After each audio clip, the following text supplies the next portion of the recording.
Taong 1991, isang matinding pagsabog ng bulkang Pinatubo ang umalog sa lupa, abo at lava ang kumalat, at isang modernong ospital sa Clark, Pampanga ang naging biktima. Ano ang nangyari sa mga pasyenteng di nakalikas? Ano ang iniwan ng kamatayan sa mga dingding nito? Hanggang ngayon, marami ang nagpupunta sa gusali ng Clark Air Base Hospital, hindi para gumaling, kundi para sagutin ang mga katanungan na totoo nga ba ang mga kwento tungkol sa multo, sigaw at paglapag ng mga gamit sa dilim. Matalino, moderno, kilala bilang isang pambansang ospital, ganito unang tinuring ang Clark Air Base Hospital. Itinayo ito noong dekada 1960 para magsilbing pang-military at medical center ng mga Amerikano sa Southeast Asia.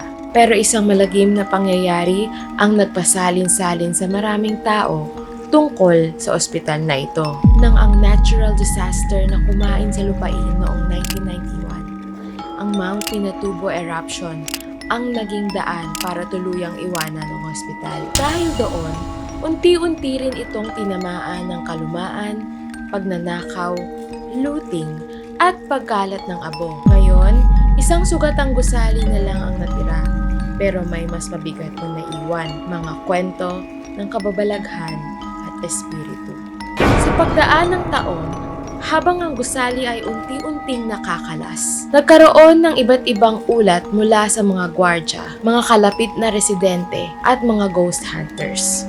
May basement daw pala na parang morgue. Maraming bungot buto ang natagpuan nila dito. Yan ang pahayag ni Werness Angeles, dating isang miyembro ng fraternity, na nagsabing nagkaroon sila ng pagsubok sa loob ng ospital. Maraming nauutal at natatakot, lalo na ang mga babae, nang makakita sila ng anino sa kalaliman ng gabi. May ibang nagkwento na may narinig silang sigaw, iyak ng bata, mga yabag sa sahig kahit walang tao. May nagsasabing may nakita silang translucent na hugis tao, parang sundalong duguan o pawang mga kaluluwang nawalan ng katawan. Sa morgue na pinakakinatatakutan, maraming nagkukwento na dun daw narinig ang pag-iyak o pagsigaw kahit alam nilang bakante lang ang ospital at durog ang mga sahig.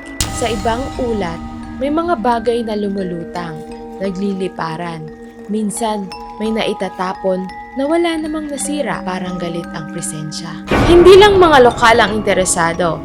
Isang kilalang international na paranormal investigators ay nag-probe sa loob ng ospital noong 2009. Sila ang unang banyagang grupo ang nag-imbestiga sa loob ng ospital. Sa kanilang episode na tinawag na Unknown Soldiers, maraming testamento ng mga lokal na nakakita at nakarinig ng kakaiba. Maging ang National Geographic ay kinilala ang Clark Hospital bilang isa sa most horrifying places in the world. Maraming pagpaparamdam na kahit mga simpleng guard lang ang nagpapatrol, minsan naririnig nila ang yabag, bulong o sigaw. At may nagsasabing kahit habang wala pang bisita, may mga pinto na kusang bumubukas o nagsasara. Narito naman ang mga testimonya ng mga gwardya na nakausap ng isang programa sa telebisyon. Isa sa mga unang testigo na kanilang nakausap ay si Jogen Masto, isang guard na nagbabantay noon sa ospital. Ayon sa kanya, hindi lang siya ang nakakita ng kakaiba, pati mga kasama niya noon ay naglalarawan ng isang lalaki na tila nakasilip mula sa likod ng poste. Kitang-kita lamang ang ulo at binti niya bago ito nawala bigla. Marami silang sinubukang kuhanan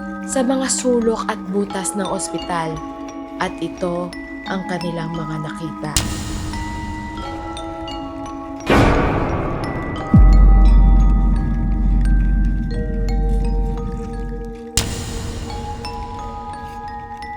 Para malaman kung ano talaga ang nangyari sa loob ng ospital, dinala ng ABS-CBN ng isang paranormal expert para mag-investigate. Ang una nilang pinuntahan ay ang nakakakilabot na palapag ng ospital. Doon daw nila nakita ang isang babae na umiiyak at nakasiksik sa gilid ng libingan, nanginginig at parang hindi makaalis. Ayon sa expert, hindi lang basta kaluluwa iyon. Ito raw ay may intensity na kakaiba sa lugar na iyon. Samantala, Sa isang palapag na pinaniniwalaang madilim at tahimik, nakakita rin sila ng isang napakalaking nilalang. Isang kapre na maganda ang itsura, ngunit mayroon itong amoy na malakas hanggang halos masuka ang expert dahil sa taglay nitong mabahong amoy. Hindi lang iyon, sa ilalim na palapag pa lang ng ospital, nakakita nga expert ng isang batang maganda ang itsura at matangos ang ilong. Pero itim ang balat nito. Inakala niyang nalaglag lang ito sa kanal. Pero nang narating nila ang isang palapag, nakita niya ang bata muli at dito niya ipinakita kung bakit itim ang kulay nito. Ayon sa paranormal expert, ipinakita ng bata sa kanila kung saan siya namatay, sa loob ng isang crematorium. Doon daw siya ipinasok habang buhay pa. Pinilit ng dalawang lalaki na singkit na parang nagtatawanan habang pinapasok siya sa nasabing lugar. Ang larawan ng batang iyon, hindi lang basta anino, kundi isang pahiwatig ng trahedya at hindi maipaliwanag na sakit. Tinawagan din nila ang dating gwardya na si Patin Remo na noon ay 3 taon nang nagbabantay ng lugar. Isang gabi, habang nag-iikot siya at nagpapalitan ng duty, naramdaman niya ang kakaibang bigat sa hangin. Ayon sa kanya, may isang bisita raw na biglang sinaniban ng isang napakalakas na entity. Hindi basta simpleng multo at ang mga mata ng entity ay pumuti na parang walang buhay. May isa pang gwardya ang nagsabi na habang siya ay natutulog sa loob ng ospital, may dumagaan sa kanya. Pero nang tumingin daw siya, wala namang nakitang anino o hugis ng tao. Sa kakaiba pa nilang karanasan, sinabi pa niya na may isang malaking tao na parang bumuhat sa kanya at itinapon siya mula sa kanyang higaan. Narito naman ang mga pinaka nakakakilabot na testimonya sa Reddit ng mga nakaligtas at mga natatakot nang bumalik sa ospital. May isang kwento mula sa isang grupo na nakapasok sa loob noong gabi.